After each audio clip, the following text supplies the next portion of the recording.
Olá, amados irmãos e irmãs, paz e bem. Estamos aí no terceiro domingo da Quaresma.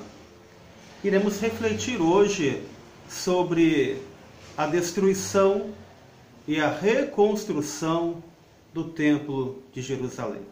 É esse o evangelho proposto por São João nesse terceiro domingo. Mas a liturgia não se resume ao evangelho. O Novo Testamento existe em função do Antigo Testamento. Não podemos ficar presos no Velho Testamento. Mas ele é a base também para compreendermos aí o tempo da graça, o tempo do Evangelho.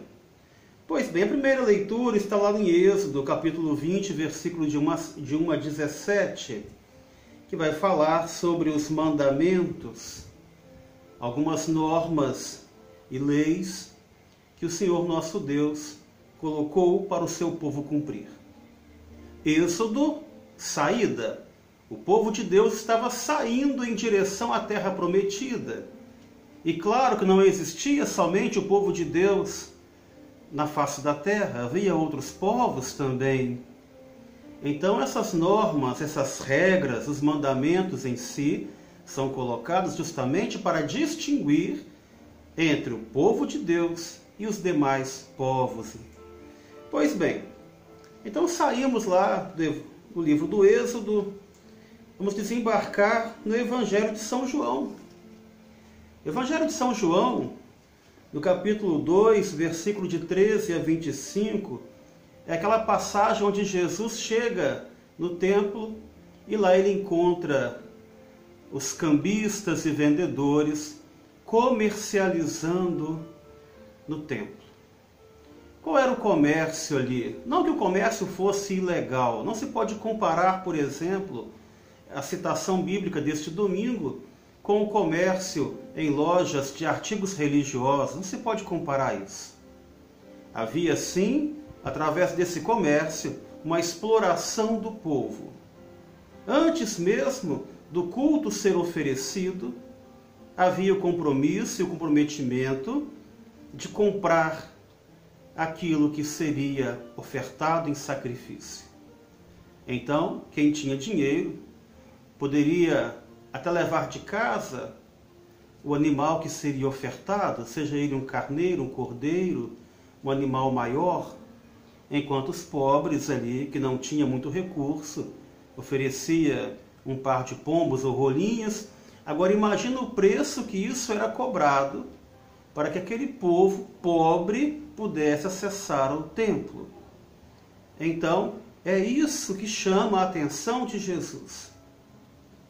Enquanto lá no Antigo Testamento, o Senhor Deus Pai impõe regras para diferenciar o seu povo, eu vou dizer assim, para alfabetizar o seu povo, Jesus vem ao encontro desse povo.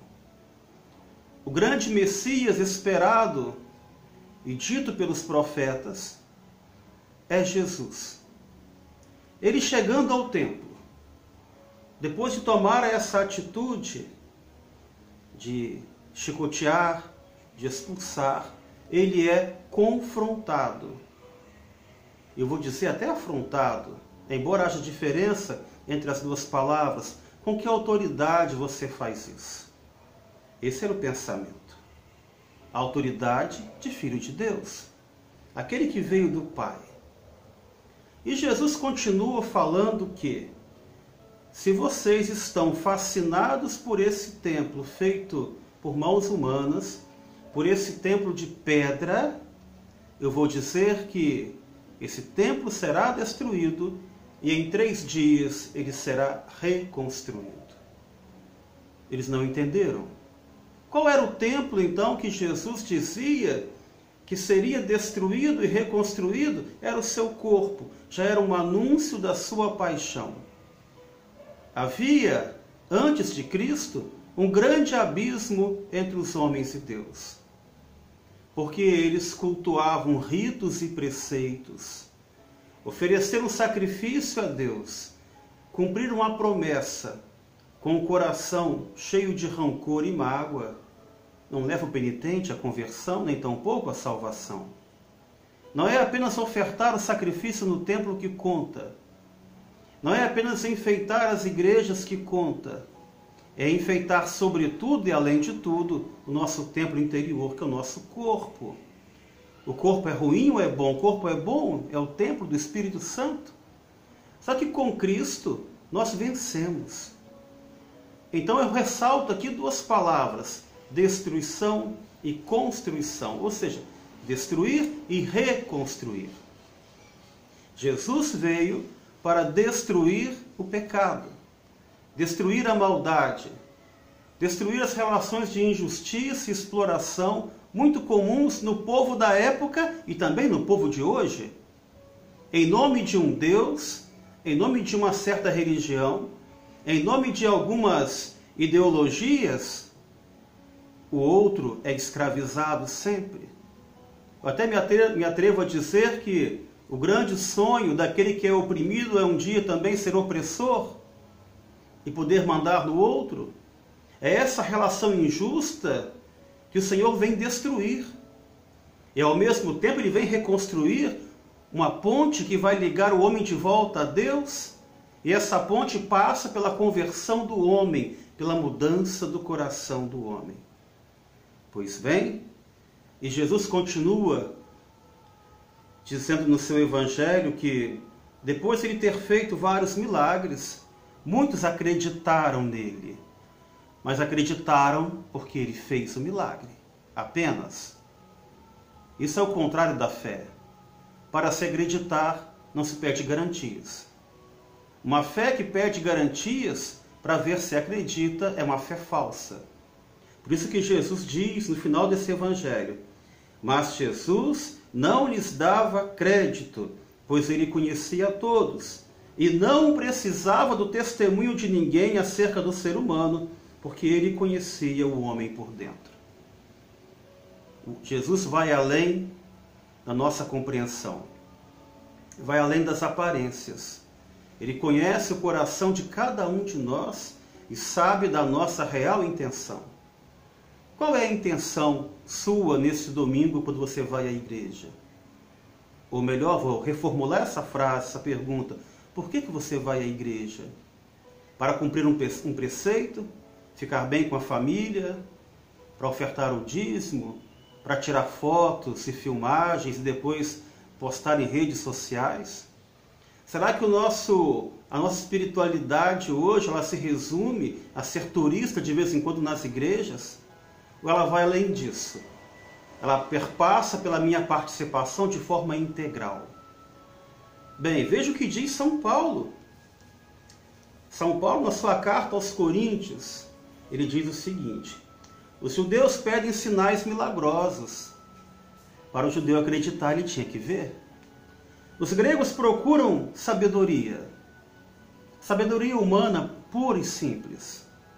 Nós, porém, pregamos Cristo crucificado, escândalo para os judeus e insensatez para os pagãos.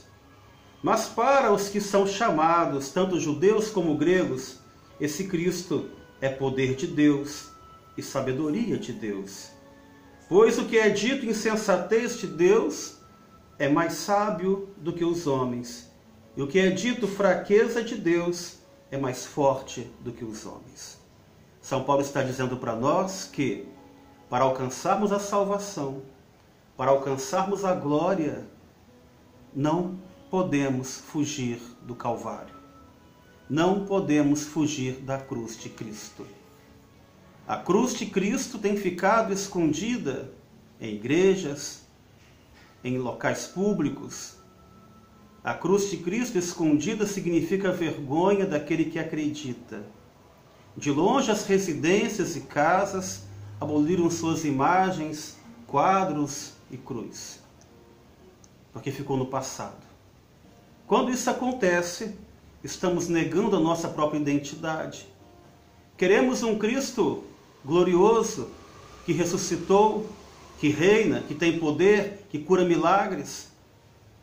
Mas só que esse Cristo, desse jeitinho aí, é o dos judeus, é o dos gregos. E você?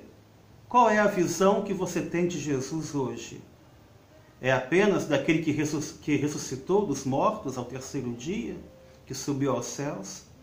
Ou é daquele que antes de subir passa pela cruz do Calvário?